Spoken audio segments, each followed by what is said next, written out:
Headphones? It's a head hug. Hi, I'm Lance. And I'm Mike. And we need to start recording that camera. Okay. Testing 1, 2. Hi, I'm Lance. And I'm Mike. And we are just these guys, you know. Good morning. It is morning. Yes, it is. What you got for us today, Mike? So, just so everybody knows, we come in here every Tuesday morning and we have a little more than an idea. An idea. I'll send Lance a text and I'll say, any thoughts for this week? and I'll say no. Or you'll say, well, remember you said, you had mentioned this week. You mentioned a lot of things. Yeah, maybe we talk about stress. Right. And so I will then begin in the back of my mind, I know you do the same thing, to just think about different experiences that I've had, different things that I've researched maybe from over the years, and I usually don't remember a whole lot. But I just start to think about, okay, how am I personally dealing with whatever it is we're going to talk about? Because that's what we want to do. We're going to bring our own personal experiences, and as much as anything else, just help everybody know we're just these guys. Yeah. And so as I was thinking about stress over the last couple of days, I was thinking, well, what are the things that stress me out? And how am I doing with my stress levels? Sure. Because everybody has stress. Everybody. If you say you don't struggle with stress, you are in serious denial. And actually what people don't realize is there's bad stress, and that's what we always talk about, bad stress. Sure. But there's good stress, and both have the exact same impact on your health. Wow. Which is negative. Sure. So good stress or bad stress, the more we accumulate it, the higher our risk of cardiac events. Gotcha. Wow. Even when it's like, I got a job promotion, yay. Well, it's still impacting your body the same way. Wow. Well, so I decided to write down 3 things that I believe are the greatest stressors on me. Okay. Is that cool? I'm just impressed you wrote, so. It wasn't long. So it's 3 things. Mike's writing. Yeah, I can make a longer list, but 3 main things. Sure. The third one is... Of course, we go to the end. Yep. I'm going to go from the least to the worst. Okay. That's what this is. So number 3 is Dawn. Okay, we need to cut right here. And let me clarify. Wow. Yeah, let me clarify. So Dawn is my wife. And listen, we've been married for 26 years. You know, when the lightning strikes, I'm... We've been married for 26 years. We've dated for almost 32. Wow. If you were going to be around me that long, Sure. It is a miracle. It is. It's a thank you, Lord moment for me to even be able to say she stresses me out. I know I need a beer after 1 hour with you, so. Yeah, true. So we're still going. We're still at it. And the thing is, she stresses me out about 1/10 the amount that I stress her out. The thing is, with our relationship, I heard it said once that if you both agree on everything, one of you is unnecessary. And so we kind of take that to the extreme. Oh. We don't agree on much, but we figure it out. Sure. We work together. We figure it out. We will argue it through. And then here's the thing. For Dawn and I give this advice as often as I can in marriage. I say, what you have got to figure out is how to care less. Care less. And that doesn't mean I could care less. Sure. It means I'm not going to make a mountain out of a molehill. Okay. I'm not going to take this conversation that we're having and magnify it into our whole relationship. And so I get stressed. She gets stressed. We argue. We work it through. And then at the end of the day, I'm telling you, this is the best thing that we got going, and she's the one who leads the way on this. She is really good at forgiving, and I'm really good at forgetting. I don't remember conversations. Everybody that knows me will attest to that. But so that's a gift, to be able to just forget it. Sure. That's caring less. That's being able to not carry things on through. But that's a stressor. Marriage is a stressor. Everybody should just know that this is a relationship where you have to work things out. It's two people. It's two broken people trying to figure things out. Sure. Trying to live life very close together. Sure. And so I love my wife. And I cannot believe that God blessed me with her. But yeah, it's a stressor. Marriage is a stressor. There's no perfect marriage. There's no perfect marriage. I know you want me to join in. Yeah, right no. I'll keep going. So, marriage.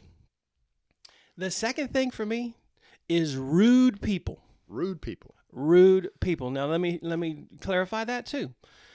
I could honestly care less again if there's someone being rude to me, because I have the ability to just kind of look at them and smile. Right. And walk away. I didn't used to be able to. I used to have to fight back. I've figured out some people are just going to be that way. But I struggle when I see someone being rude to someone else. It's a stressor for me. Right. Like, I get tense. I try to, it's either like it's a fight or flight that I absolutely feel. Exactly. But here's the deal. Not just because of who I am, the role that I play Sure. in this, or the purpose that I have in my life of being a pastor. I feel like I must respond when it's someone else. Yeah. When someone is being rude to someone else. Because I believe that there are two people who might show up. Number one, John Quinones. He's going to come walking around the corner and wonder why I didn't say anything. But then Jesus. Yeah. And I know he's going to be there. Yeah. And so when I get stressed, when I'm in a situation where I see someone now, sadly, that's becoming more and more common. And so, But the rudeness you see out there. just the tension, the stress, and everything that's going on Sure. around us. And it's kind of almost like becoming a norm, or it's okay for people to be that way. Correct. And I don't know. I just can't go there. I don't think it's okay. And so I feel like I have to say something. Now, I usually try to say something in a very calm way. Yeah. I try, not to be elevated with them. Mm-hmm. But so that's the second stressor. Like I say, this is a short list, but that's the second one. And then the final one, number one stressor for me, Doc, is me. It's me. The decisions that I make, I create the most stress in my life. Mm-hmm. And the thing is, it's good news, bad news. Bad news is I make my decisions. Good news is I control me, and I can change that. And That's so, true. yeah, the reality for me is, and the majority of the time, it's like I am truly a moron, an oxymoron, where I procrastinate, but I need that pressure. I have learned to fuel myself from that pressure, and I have this dream of one day being so on top and ahead of everything. And that's what I want. Oh, whoa. Mm-hmm. But I wondered when you would get there. I'm also wondering how old I will get before I realize, it's okay. That's me. So this is my battle. These are my stressors. Psychoanalyze away. I need help. Well, that last bit you mentioned, you need the pressure to motivate yourself. Mm-hmm. I call it living in the danger zone. Oh. Now, you're not allowed to sing on Spotify. Oh, yeah, sorry. We've already been canceled once. Oh. We have joined the cancel culture. Yeah. We have been canceled off of Spotify. Hello, So, Spotify. We're back now. But, yeah, music, Mm-hmm. they hear Lance. That's or gonna be Mike hard. sing. Yeah. Because I want to grab the guitars because Mm-hmm. I'm so excited about. But Yeah. I call it the danger zone because, and it's difficult because I'm a visual person. Yeah. And somebody gave me a neat phrase the other day. They called them napkin talks. And they said, if you can explain it on a napkin, it's good. Ah, And like at the dinner table. yep. And that's what I tend to do, is try to give you a bit of visual on a napkin. Yeah. So that you can look at it and see what I'm talking about. So here today, it may be a little difficult to understand. But if you can imagine, what we've talked about over the years with negative thinking, Yeah. creates a negative experience, a negative emotional state. So when I say I don't want, I see the thing I don't want, and I begin to experience the negativity of having it. So I don't want McDonald's. I make the ugly face. I feel icky. Should, must, have to. I'm putting pressure on myself. I got to do this. I got to do that. That pressure begins to seep in. Worry. Right. What if this happens? What if that happens? And that pressure begins to build up. So we live in this state of negativity. There's various levels of negativity all the time. And what we mistakenly, well, I say mistakenly because everybody does it, for many, many years, this is, kind of how I live too. Sure. But when we live in that negativity, what we're, waiting for is something to push us forward. And so we look at the list of things we have to do. Yeah. And like, I get to it tomorrow. Mañana. Good old mañana. Yeah, mañana. So, but as the deadline grows closer for whatever, if it's an actual deadline or you've just been putting it off for so long, procrastination, that pressure begins to grow. I need to get it done. I need to get in there, get it done. I need to get to the gym. I got to do something about my weight. Well, as that pressure grows, that emotional pressure, like a pressure cooker, that negativity is what launches you off the couch. And you finally, I got to get it done. And you get up and you go and do the thing you got to do. Right. And once you start doing what you're supposed to do, you feel the relief of the negativity. Oh, yeah. You're like, Feels good. No, I don't. Oh, my God. Pitch them up, knock them out of the park.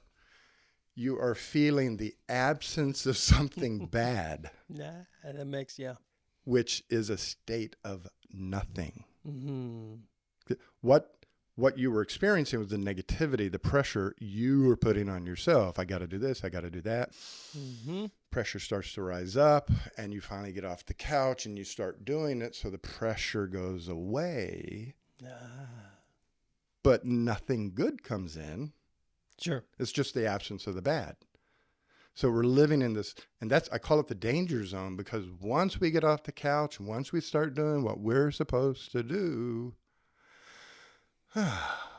now, what motivated you to get it back into the routine, or to get your garage cleaned, or to get to writing on your sermon? What motivated you to get there was a bunch of negativity. Well, now that you're doing it, that motivation is gone. And I call this danger zone, because now we're at risk to relapse. If I'm drinking and doing all sorts of, stuff I shouldn't be doing, and I finally hit rock bottom and I throw away the bottle and I start going to AA, all that negativity is relieved. Right. Now that I'm doing everything I'm supposed to be doing, what's there to motivate me to keep doing it? Yeah. And so that's when we start entertaining the idea of letting it go. I can skip the gym today. I don't need to do that. I was going to stop and get my wife flowers, but we're good. And so the negativity got us to start, but once we start, the negativity goes away. Now, how do we keep it going? And we don't. We always relapse. We stop going to the gym. We stop being nice to people. So you're right. I am the cause of my stress. Because if I'm in this state, say I'm overweight, which I am, and I want to be in better shape, I want to lose 10 pounds, I want to be able to walk up and down the stairs without breathing heavy. Yeah. that becomes a positive goal state out there. And as I look at it and as I think about it, I start to feel good about that state. Now, I'm not there, Sure. but, wouldn't that be great? And I smile. Yeah. So now I have a positive goal to motivate me towards it. So it attracts me towards that positive goal. So as I begin to work out, well, now I am moving towards the thing I want. So I start to get a little excited. And I run around and tell people, look, I lost a pound. Ha ha. Yeah. And they're like, dude, you're still fat. Shut up. Yeah. But I'm excited about the progress. Yeah. I'm not there yet. Right. When you're out in the garage cleaning it out, you've made progress cleaning the garage. In the negative state, you do a bunch of stuff and you get it done and you look around at what you haven't done. I still got the rest of the garage to go. Gotcha. Yeah. But if you can set the goal of I want the garage clean, once you pick up 3 or 4 boxes, you're like, hey, we're getting there. Almost there. Hey, look at this. We're getting to our goal. We're going to have a clean garage here in about an hour. And so you start being pulled in a positive direction. You're being motivated by positive feelings. Now, once you get there, ding, ha ha, and you stand back and you look at the garage and you take photos of it and you send it to your friends. I don't know who does that kind of stuff. Yeah. Nobody here. But once you achieve that thing that you wanted, you feel good. You feel happy. You feel accomplished. You feel proud. You feel excited. Like, wow, I lost 10 pounds. Look at that. Mm-hmm. When does that go away? And so once we motivate ourselves towards that positive goal and we achieve it, ta-da, we feel good. Every morning we get up, we're looking in the mirror, we feel good. We walk out to get in our car, we see the clean garage, we feel good. And so now that positive feeling remains and keeps you moving forward. How many times you've met somebody who started going to the gym and they're getting excited, they're coming out, they're like, look at this, I'm losing weight. And they hit their goal state, but they keep going to the gym. How many times? Yeah, nobody you know. Yeah, I'm trying to think. But yeah, certainly not me. You get into the gym, you lift those weights, you run on the treadmill, you eat the tofu and the salad, and you hit your goal weight. And you're like, wow, I did it. You know what? I could go 5 more. You know what? I could move from 125 on the bar to 150. Mm-hmm. You start getting excited about what you're doing and what you're accomplishing, that it pushes you and keeps you rolling and keeps you moving forward. Yeah. So what I'm hearing you say, for someone like myself, who is a procrastinator with ADD, yeah, it is significantly important to write down the goals that you want, to keep them in sight. Because if they're not written down and you can't, for me, I'm very visual. Sure. To be able to see what I'm shooting for, I will forget. Right. That's a whole part of the whole forgetting as well. Yeah. So that is certainly something that I want to improve in so that I can be better at staying positive in what I want. Well, I have this book I've shared with a few people. Right. And in the book, it pointed out 2 statistics that were interesting when you lay them side by side. And the first statistic, and I'm going to butcher it, so just bear with me, but I'm making up what I don't remember. Sure. 80% of the wealth in this country is owned by 10% of the people. 80% of the wealth is owned by 10% of the people. 14% of all people write down goals and review them annually. 14%. 14% of Americans sit down, write out goals, and then review them every year. Wow. What chances are there that there's an overlap between the 10% and that 14%? Yeah. So 4% of the rest of us. We write it down, we look at it. That's a good idea. And Yeah. go out and smoke. Right. Mm-hmm. No, but the idea is when I look towards a positive future, Yeah. I become motivated to achieve the positive future. And we see examples of it in our lives all day long. You know, if you want to go to the movie, you know, you get excited, you get off the couch, you hurry your wife, come on, let's go. Because that's something you want to do. And there's just that motor starts running and it, you know, you're running out the door to get to the movie because that's something you want. And then you tell yourself, I have to go to work. Ugh. Yeah. And then suddenly that motivation is gone. But it's a perspective, it's a mental state. So you can use the thing that works for you over here, you can make it work for you over here. Wow.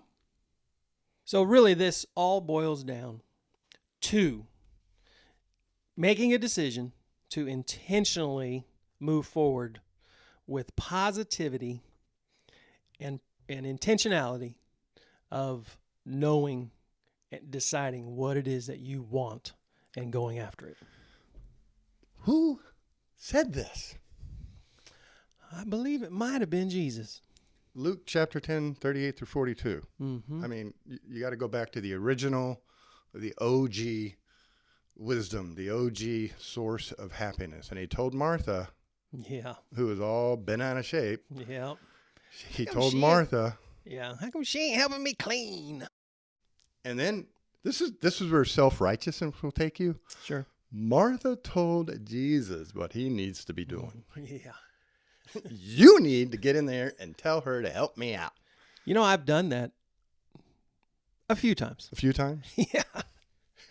You need to get in here. Where you been? But You'd have been here. he told Martha very few things in this world actually needed. Yep. In fact, there's only one. She has chosen what is better. What is better? Yep. And how do you know what would be better? I always ask, which would be better, cake or ice cream? Whatever I want. Which is better, Colts or the San Francisco 49ers? Mm-hmm. Well, Which is better, the mountains or the ocean? sure. Whatever you prefer, whatever you want, you think about it, then you will see options of how to get it come up, and then you choose the better option based on achieving what you want. You bet. So what do you want? Well, this is the better way to go. I always think about it. Have you ever driven from here to Oklahoma City? Yep. Now, I've made that trip 1,000 times, not exaggerating, Sure. and I get bored driving. Mm-hmm. And I was thinking about it one day. This is what I do. I was looking at the bar ditch. Now, we call them bar ditches in Texas. I don't know what y'all call them up here, but the ravine next to the road with water and brambles in it Okay. and weeds. Ditch. Ditch. Looking at the ditch. And if I had a dirt bike, I could actually get from here to Oklahoma City in that ditch. Yeah. There's zero interruption the whole way. Hmm. So to me, that's the pursuit of happiness. Just not that Oklahoma City is all that great. Love you down there in Oklahoma City. We got listeners in Oklahoma. Mm-hmm. But imagine Oklahoma City as the destination for happiness. So you have two choices of how to get there. Sure. Nice, smooth, shiny Interstate 35 or the ditch. Yeah. You can get there eventually one way or the other. Jesus said, my way, Yep. my yoke is light. My way is smooth and straight. So I have a plan for you, and it's a good plan. You know, we have a path laid out for us in life. And when we're following in his will, things tend to work out pretty smoothly. Yeah, they really do. So I like the analogy of that, because if I'm on I-35, if I'm walking in his will, if I'm driving straight down the road, and if I start to deviate a little bit, Well, you got those rumble strips on the side. Right. And then blah, blah, blah, blah, blah. Yep. And that's like to wake you up and get you back on the path. Yeah. But if you ignore the rumble strips, you can go off in the ditch. Yep. Now, you can still keep going forward. Right. You can still keep going forward in life. It's going to be a rough ride. So it'll be a lot more effort and a lot more stress. But at any point, Yep. you can get right back up on that smooth stretch of road. Yep. It's good. Everybody deals with this. So, just these guys. I went to a concert at Central Community Church, I don't know, Maple. Yep. Jordan Feliz, great show. Yep. I sent you some little video clips of it. Mm-hmm. Two things happened that night that made me think about this topic that we're talking about now. One is there was where we were sitting, there were cables, the electronic cables from the soundboard running up to the stage for the sound engineers to control everything. Yeah. There was a cable running there, and they put a plastic strip on it and a yellow piece of tape. And then somebody posted a lady at it to keep people from tripping. So we were sitting there kind of watching her because there's nothing else to do till the show started. Yeah. And she was standing there nice and calm and pleasant, nice little church lady. And when somebody would approach that cable strip, she would physically kind of like stiffen, her eyes would get wide, and she would point at the yellow tape and say, "Don't trip." And you would watch people just about do backflips as they approach. Don't trip. And they're like, what's going on? And then they would almost trip because of her saying, "Don't trip." Yeah. And my wife said to me, she's going to make people trip. She just calmed down. Right. And, please be careful. Yeah. Watch your step. We have some what to do Yeah. as opposed to what not to do. Yeah. It's very simple. The formula lies everywhere.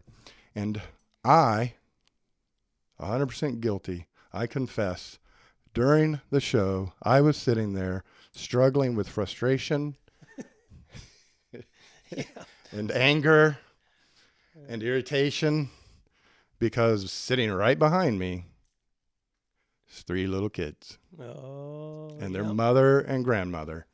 And I'm trying to watch the show while they're stirring in their seats and getting up and sitting down and talking to each other. And the grandmother and the mother were not doing what they should. And I'm listening to myself. If I would have been there, I would have just simply told you, Jesus said, "Let the children come to me." And I have a smile on my face and I'm clapping, but in my head, I'm having the battle. Right. Those kids just sit down. What are they doing out of bed? It's 9 o'clock at night. They should be home. Mom should have, grandma should have. And it's there. It's everywhere. Yeah. Well, it's a battle. It's good to know that you have joined all of us as works in progress. And that's what we are. We're not where we used to be, but we're not where we're going to be. Man, I don't know. Time flies. This is what happens. Mm-hmm. See, this is why we decided to do the podcast, is because we get together once a week and we just talk. Yeah. And at the end, we're like, holy cow, it's time to go. And we reflect back on what we talked about. And Mike's been like, people would listen to this. This is good stuff in here. So far, we're finding that to be the case. Yes. We have listeners in Morocco. Yeah. Philippines. It's amazing what technology can do. England. Wow. We've had 3 people pop up from Nigeria. So, and then we're probably in 30 states now. Wow. With listeners. Great. So it's growing. Well, share it. Well, if you like it, if you're enjoying this, share it. Exactly. That's the best compliment. If you don't want to sit down and write a comment on the website or on your podcast, the best compliment you can give us is if you take 3 seconds to like this, share it, go to Facebook, hit follow, share it with your friends, but let other people know about this resource that they can listen to either on the podcast or on the videos when they come out on the YouTube channel. Yep. That's the best compliment you can give us. You don't even have to call us and tell us you did it. Just share it, go to YouTube, hit share and follow, whatever them darn buttons are. And thank you for listening, for watching, and we'll see you next time. I'm Mike. I'm Lance, and we are just these guys. Just these guys. You know?